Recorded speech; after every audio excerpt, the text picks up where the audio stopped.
ഹരി ഓം ശ്രീമന്നാരായണീയം. ദശകം 7 ശ്ലോകം 9.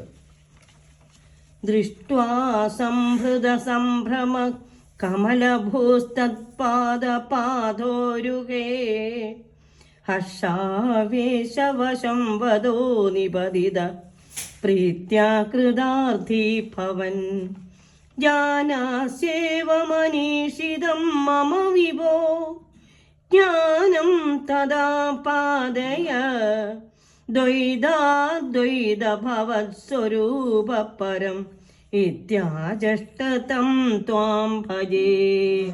ശ്രീഹരേ നമ. ദൃഷ്ട്വാ സംഭൃത സംഭ്രമ.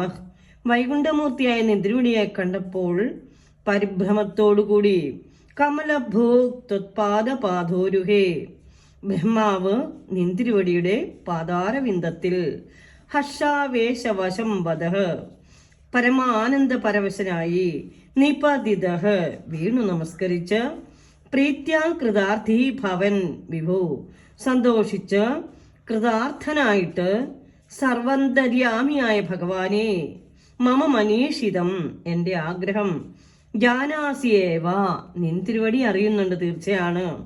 ദ്വൈതാദ്വൈതഭവത് സ്വരൂപപരം പ്രപഞ്ചം ബ്രഹ്മ എന്നു 2 വിധത്തിലുള്ള അവിടുത്തെ സ്വരൂപത്തെക്കുറിച്ച് തജ്ഞാനം ആപാദയ ശരിയായ ജ്ഞാനം എനിക്ക് ഉണ്ടാക്കി തരേണമേ ഭഗവാനെ.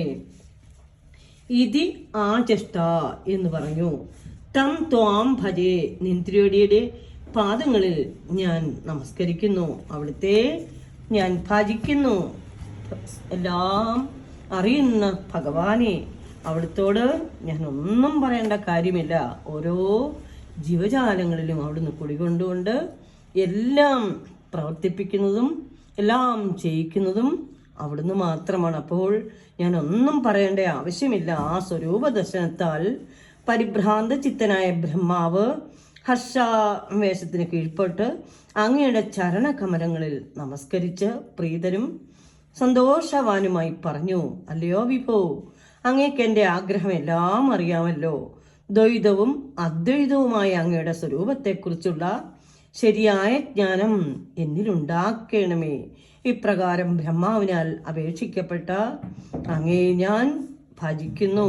സർവം ശ്രീകൃഷ്ണ അർപ്പണമസ്തു. ഹരി ഓം.